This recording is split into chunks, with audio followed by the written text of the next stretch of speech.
বিসমিল্লাহির রহমানির রহিম। আসসালামু আলাইকুম প্রিয় নবম শ্রেণীর শিক্ষার্থীরা, আশা করি সবাই ভালো আছো। আমরা আজকে সাধারণ গণিতের অধ্যায় 17 অর্থাৎ পরিসংখ্যানের দ্বিতীয় ক্লাস নিয়ে আজকে আলোচনা করব। আমরা গতকাল এর উপর একটা ক্লাস নিয়েছি, সবাই জানো, এবং আশা করি প্রথম ক্লাসের ভিডিওটা সবাই ভালো করে দেখেছো এবং অনেকে কাজ দিয়েছো, তাদেরকে অসংখ্য ধন্যবাদ। যারা কাজ এখনও দাও নাই, খুব দ্রুত বাড়ির কাজটা সাবমিট করার চেষ্টা করবা। তো আমরা আজকে দ্বিতীয় ক্লাসে পরিসংখ্যানের দ্বিতীয় ক্লাসে আমরা তিনটি ইম্পর্টেন্ট পয়েন্ট নিয়ে আলোচনা করব। আমরা গতকালও তিনটি পয়েন্ট নিয়ে আলোচনা করেছি এবং গতকাল থেকে আজকে তিনটি পয়েন্ট খুব ইম্পর্টেন্ট, কারণ এই তিনটি পয়েন্ট একদম সৃজনশীল আকারে পরীক্ষায় যে প্রশ্নগুলো আসে সেখানে এই তিনটির যে কোনো একটি বা দুটি তুমি পাচ্ছই পরিসংখ্যান চ্যাপ্টার থেকে। তো এখানে আমরা প্রথমে দেখতে পাচ্ছি মধ্যক নির্ণয় কীভাবে করে সেটা আমরা শিখব, দ্বিতীয়ত প্রচুরক কীভাবে নির্ণয় করে সেটাও আমরা শিখব, আর অজীব রেখা বা অজীব রেখা যেটাই আমরা বলি এই লেখচিত্রটাও আমরা শিখব। আমরা গতকাল একটা নতুন লেখচিত্রের সাথে পরিচিত হয়েছিলাম, সেটা হলো গণসংখ্যা বহুভুজের লেখচিত্র কীভাবে আঁকে, আর সংক্ষিপ্ত পদ্ধতিতে গড় নির্ণয় তার সাথে পরিচিত হয়েছিলাম, আর প্রথম পয়েন্ট যেটা ছিল কেন্দ্রীয় প্রবণতা, এই তিনটি পয়েন্ট নিয়ে গতকাল আলোচনা করেছি। তো ওই তিনটা ইম্পর্ট্যান্ট, তো আমার মতে তার চেয়ে বেশি ইম্পর্ট্যান্ট আজকের এই তিনটা, কারণ এই তিনটা একদম নতুন টপিকস এবং নতুনভাবে ক্লাস 9-এ এসেছে। আমরা মধ্যক তোমরা সবাই জানো ক্লাস 8 পর্যন্ত কীভাবে নির্ণয় করেছি। আমি দেখো এখানে বক্সে তার একটা সারাংশ বা নমুনা আকারে লিখে রেখেছি যে আমরা যখন উপাত্ত সমূহ যখন পেতাম তাকে আমরা অবিন্যস্ত থেকে বিন্যস্ত করে তখন গণা শুরু করতাম যে উপাত্তসমূহ কি জোড় উপাত্ত আছে না বীজের উপাত্ত আছে। যদি জোড় উপাত্ত থাকে বা তো সেক্ষেত্রে আমাদের মধ্যক থাকতো, তোমরা জানো যে দুইটা মধ্যক থাকতো। হ্যাঁ, সেই মধ্যক দুইটাকে আমরা যোগ করে 2 ভাগ দিয়ে তারপর একটা মধ্যকে নিয়ে আসতাম। কিন্তু যখন উপাত্তসমূহের সংখ্যা বিজোড় থাকে সেখানে একটা মধ্যকই থাকবে, সেই মধ্যকটা আমরা কীভাবে পেতাম? এইভাবে পেতাম, n+1/2 আকারে। তো এটা আমরা অষ্টম শ্রেণী পর্যন্ত এভাবে শিখে এসেছি, নিশ্চয়ই সবার মনে আছে। কিন্তু এবার আমরা মধ্যক নির্ণয়ে যদি শ্রেণী বিন্যস্ত উপায়ে থাকে, যদি তোমার উপাত্তসমূহ শ্রেণী বিন্যস্ত উপাত্ত থাকে, যেটা আমরা গতকাল দেখিয়েছি, এরকম যদি থাকে সেক্ষেত্রে আমাদের মধ্যক নির্ণয়ের জন্য একটা নতুন সূত্রের সাথে পরিচিত হবে। সেটা আমরা গতকালও বলেছি যে L+n/2 - fc × h/fm, যেখানে Lটা নির্দেশ করতেছে আমি যে শ্রেণীকে মধ্যক শ্রেণী হিসেবে সম্ভাব্য মধ্যক শ্রেণী হিসেবে ধরব সেটার যে শ্রেণী ব্যবধান আছে তার কি নিম্ন সীমাটাকে। তারপরে আসো nটাকে আমরা আগে যেভাবে জেনে এসেছি গণসংখ্যা, এখানেও গণসংখ্যা হিসেবে আমরা জানব। fc যেটাকে রিপ্রেজেন্ট করতেছে সেটা হলো মধ্যক শ্রেণীর পূর্ববর্তী শ্রেণীর যোজিত গণসংখ্যা। খুব ইম্পর্ট্যান্ট একটা পার্ট, অনেকের মনে থাকে না এটা। সেটা হলো মধ্যক শ্রেণী, যেটাকে আমরা মধ্যক শ্রেণী বলে সম্ভাব্য মধ্যক শ্রেণী হিসেবে ধরে নেই, সেই মধ্যক শ্রেণীর আগের যে শ্রেণীটা অর্থাৎ পূর্ববর্তী শ্রেণীর যোজিত মানে ক্রমযোজিত। আমরা নিশ্চয়ই ক্লাস 8-এ ক্রমযোজিত গণসংখ্যার সাথে পরিচিত। পূর্ববর্তী শ্রেণীর যে ক্রমযোজিত গণসংখ্যা হবে সেটাকে রিপ্রেজেন্ট করা হয় কী দিয়ে? fc দিয়ে। একইভাবে fmটা হলো মধ্যক শ্রেণীর সরাসরি গণসংখ্যাটাকে নির্দেশ করতেছে। এখানে আর কোনো ঝামেলা নেই, সরাসরি মধ্যক যে শ্রেণীটাকে আমরা ধরে কাজ করব সেটার কি গণসংখ্যাটাই হবে কি fm। আর এইচটা সচরাচর আমরা যেটা ব্যবহার করে থাকি শ্রেণী ব্যবধান বা শ্রেণী ব্যাপ্তি হিসেবে, এখানেও একইভাবে এইচকে রিপ্রেজেন্ট করা হচ্ছে। তো এই সূত্র দিয়ে আমরা মধ্যকের একটা গাণিতিক সমস্যা সমাধান করার চেষ্টা করতেছি। দেখো এখানে একটা শ্রেণীবিন্যস্ত উপাত্ত দেওয়া হয়েছে। শ্রেণীবিন্যস্ত উপাত্ত মানে বিন্যস্ত করা আছে শ্রেণী ব্যবধান হিসেবে বা শ্রেণী ব্যাপ্তি হিসেবে বিন্যস্ত করা আছে, যে 30 থেকে 35-এর গণসংখ্যা কত, 36 থেকে 41-এর গণসংখ্যা কত, এটাকে বলা হয় শ্রেণীবিন্যস্ত উপাত্ত। আর যখন আমরা সংখ্যা আকারে দেওয়া থাকে আলাদা আলাদাভাবে, যেটা আমরা ক্লাস 8-এ দেখেছি সেটা এখানেও আছে, সেটাকে আমরা সাজিয়ে সেটা শ্রেণী ব্যবধান ধরতে হয়, পরিসর ধরতে হয়। তারপর আমরা জানি সেখান থেকে আমরা এইভাবে শ্রেণী ব্যবধান আকারে লিখে বক্স আকারে বা সারণী আকারে সাজিয়ে নিতে হয়। কিন্তু পরীক্ষায় আমাদের দুইভাবেই আসে, ওভাবে উপাত্ত আকারে দেওয়া থাকে আর সরাসরি এভাবে সাজিয়ে দেওয়া থাকবে, এই দুইভাবেই পরীক্ষায় আসে। তো আমরা এখান থেকেই দেখে নিই কীভাবে মধ্যক নির্ণয় হয়। তো সবার আগে আমি ডান পাশে দেখো যা যা জিনিস লাগবে আমার মধ্যক নির্ণয় করার জন্য সেগুলো আমি লিখেছি, কিন্তু তার আগে যেহেতু সময় স্বল্পতার কারণে হোক আর লঙ্গার ক্লাসের জন্য হোক, আমরা এই সারণীটাকে আমরা জানি সমাধান করার জন্য আবার তুলতে হয়। প্রশ্ন আকারে তো এটা দেওয়া থাকে, আমরা সমাধান করার জন্য আবার খাতায় তুলে তারপর তার সাথে আমরা যেহেতু দেখতে পাচ্ছি এখানে এই সূত্রের মধ্যে যোজিত গণসংখ্যার কথা বলা হয়েছে, অর্থাৎ ক্রমযোজিত গণসংখ্যা। তো আমরা কাজের সুবিধার্থে এটার সাথে আরেকটা সারণী যোগ করব। আমি যদিও এখানে করতেছি, তোমরা অবশ্যই এটা আলাদাভাবে আবার উঠিয়ে করতে হবে। এই সারণীটাকে আমরা বলবো যে ক্রমযোজিত গণসংখ্যা সারণী। আমরা ক্রমযোজিত গণসংখ্যা সারণী নিশ্চয়ই কীভাবে নির্ণয় করে সেটা আমরা ক্লাস 8 থেকে জেনেছি। তো ওই পদ্ধতিতে আমরা গণসংখ্যাটা নির্ণয় করব। দেখো কীভাবে, আমরা জানি ক্রমযোজিত গণসংখ্যার প্রথম সংখ্যা যেভাবে আছে সেভাবেই থাকে। দ্বিতীয় সংখ্যাটা কীভাবে হয়, তার গণসংখ্যা এবং আগের গণসংখ্যার যোগফল কত হবে, 13। তারপর আসো এর গণসংখ্যা এবং তার পূর্ববর্তী গণসংখ্যার যোগফল নির্ণয় করব আমরা কিভাবে। এখানে আমরা দেখতে পাচ্ছি 18 আছে, 18 আর 13, এই জায়গায় আমাদের কত হবে, 31। তারপর আমরা দেখতে পাচ্ছি এখানে 25 আছে, 25-এর সাথে তার পূর্ববর্তী গণসংখ্যাগুলো যোগ দিলে কত হবে, 56। তারপর 8, এই শ্রেণীর গণসংখ্যা হলো 8, তার পূর্ববর্তী গণসংখ্যাগুলো যোগ দিলে তার যোগফল হবে কত, 64। এবং সর্বশেষ যে 6 এবং সবগুলো গণসংখ্যা যোগ দিলে যা আসবে সেটা কত, 70। তার মানে আমাদের সবগুলো গণসংখ্যার সমষ্টি কত, 70, যেটাকে আমরা nও বলতে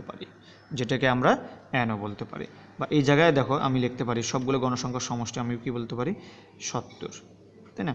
আমরা সমাধান করার জন্য পরীক্ষা লেখার সময় যেভাবে লিখব সেটা তো আলাদা একটা সারণী তৈরি করে লিখব, পাশাপাশি লিখব। আমি এখন সময় স্বল্পতার কারণে এভাবে লম্ব এভাবে করতেছি, আর তোমরা কলাম আকারে করার চেষ্টা করবা।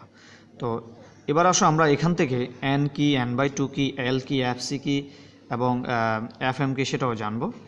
দেখো সর্বপ্রথম n, তো এটা বলে রাখি আমাদের মধ্যকটা আমরা আগেই জানি যে কেন্দ্রীয় প্রবণতার সংজ্ঞা থেকে আমরা জানি যে 3টি কেন্দ্রীয় প্রবণতা, মধ্যক, গড়, প্রচুরক, এই 3টি সবগুলার উত্তর বা সবগুলার যে সাংখ্যিক মানগুলো আসে মধ্যক আকারে, প্রচুরক আকারে বা গড় আকারে, সবগুলো যেহেতু মাঝখানের দিকে রেজাল্টটা আসার প্রবণতা বেশি, সে কারণে আমরা 3টাকে কি বলি, কেন্দ্রীয় প্রবণতা।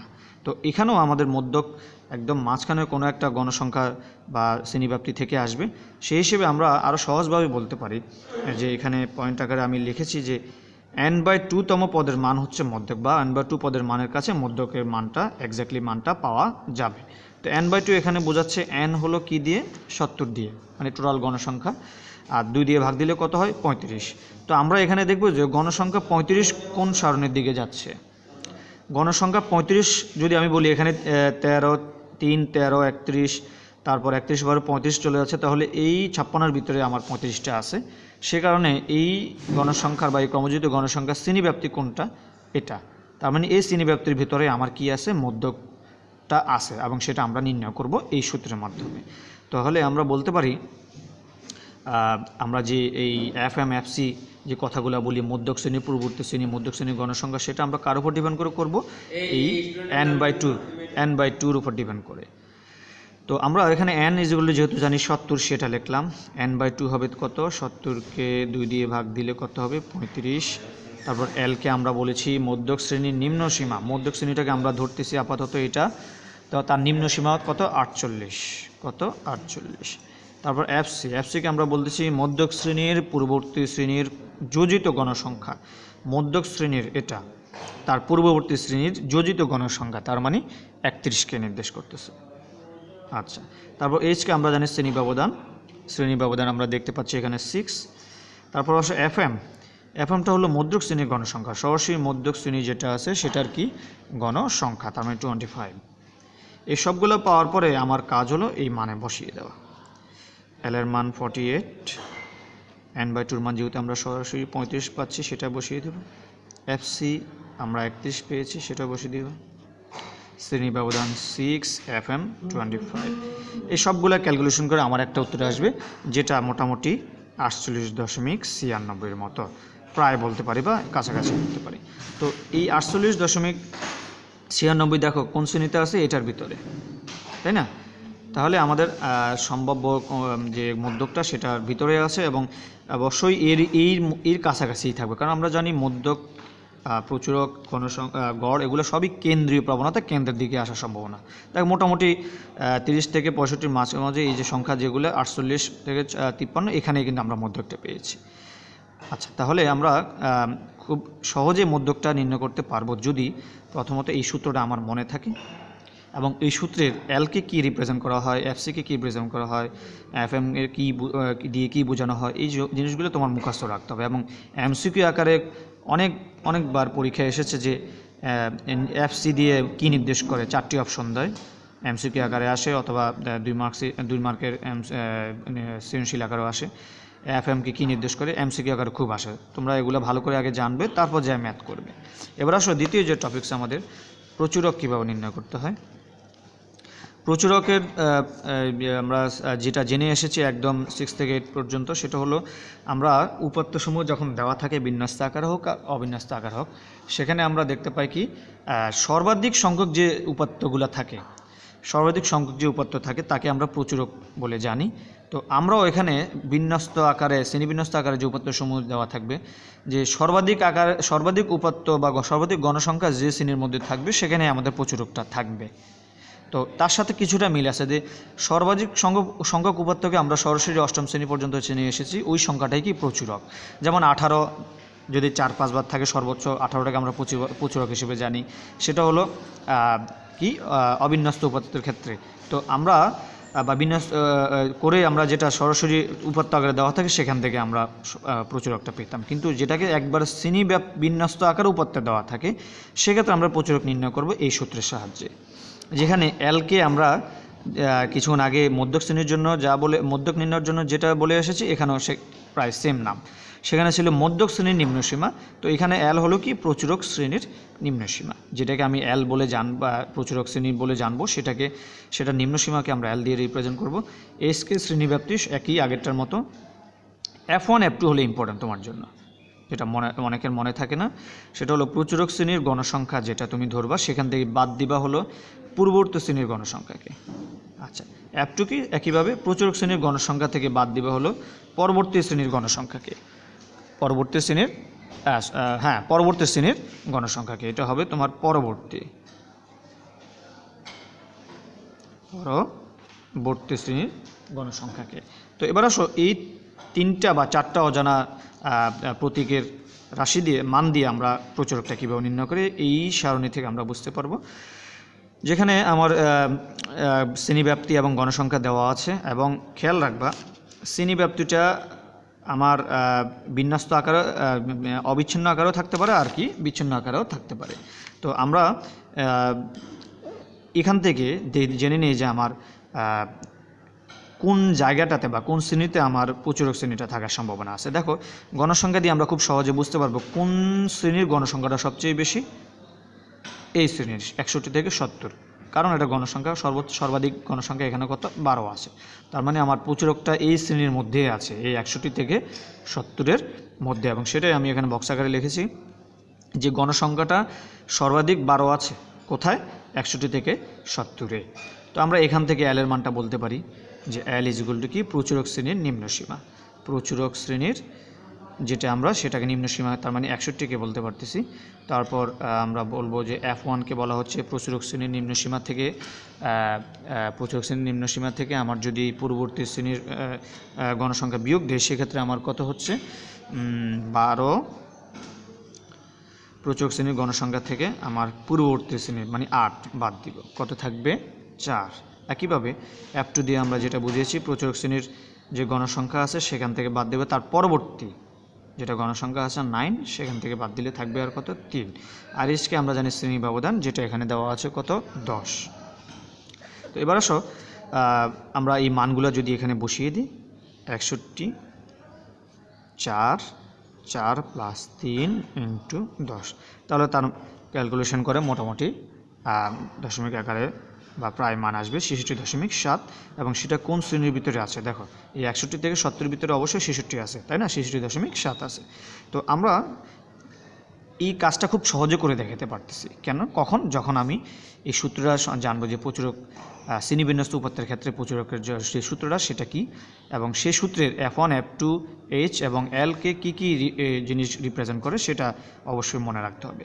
তা না হলে এই পরবর্তীতে চলে গেলে সংখ্যাও ভিন্ন আসবে, সো রেজাল্টও ভিন্ন আসবে।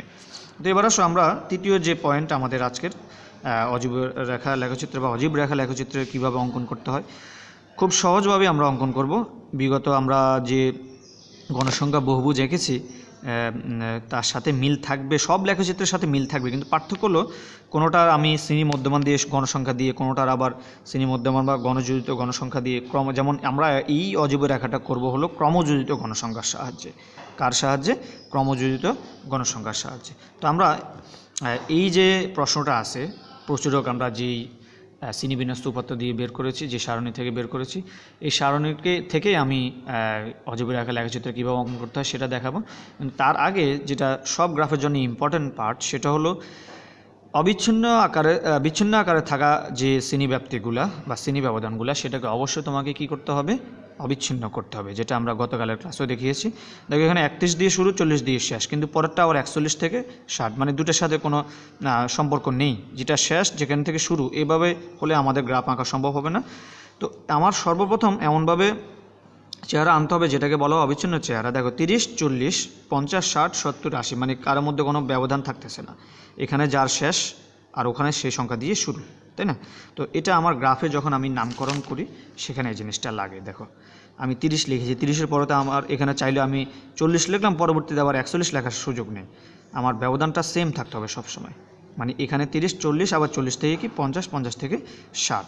এই কারণে আমরা মূলত অবিচ্ছিন্ন করি, শুধুমাত্র গ্রাফে সংখ্যাগুলা ভালো করে বসানোর জন্য।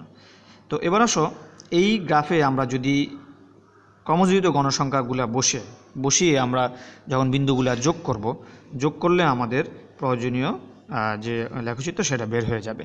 তো এখানে সাধারণত 30 থেকে 40-এ আমি ক্রমযোজিত গণসংখ্যা দেখতে পাচ্ছি 4, 40 থেকে 50-এ 10, আবার 50 থেকে 60-এ 18।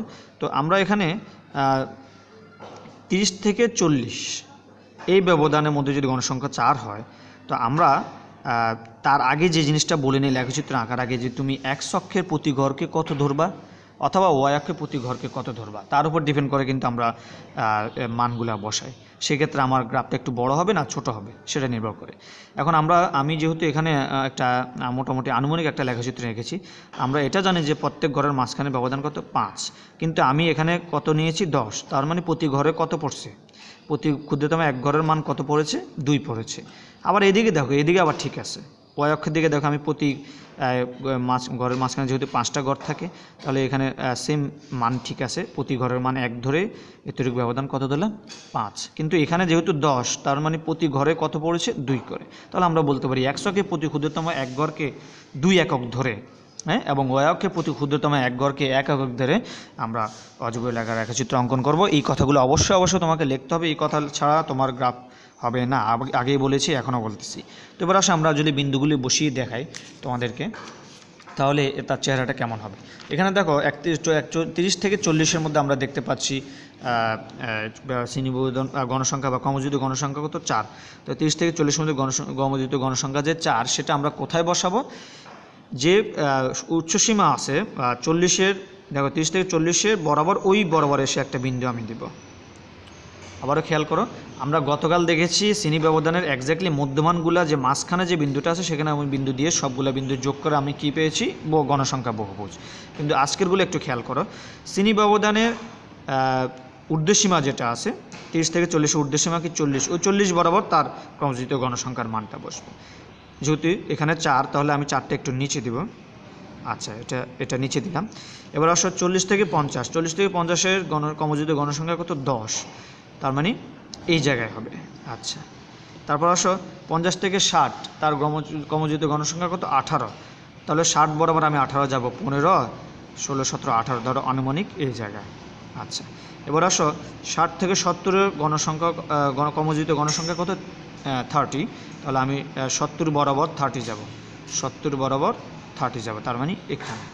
আচ্ছা, এবার আসো 70 থেকে 80 ক্রমযুক্ত গণসংখ্যা কত? 39। তাহলে আমি ঊর্ধ্বসীমা যেটা 80 বরাবর 39 যাব, এটা 35, 35-40 কাছাকাছি 39। এবার একইভাবে 80 থেকে 90 আমরা দেখতে পাচ্ছি 46, তো 90 ঊর্ধ্বসীমা বরাবর আমরা যাব 46, এটা যদি 45 হয় এখানে হবে কত? 46। আচ্ছা, তোমাদের আবারও দেখানোর চেষ্টা করতেছি। 90 থেকে 100 এটা যদি আমরা যদি গণসংখ্যা বসাই 50, একদম আমাদের 100 ঊর্ধ্বসীমা বরাবর, এই বরাবর আমরা 50টা পেলাম।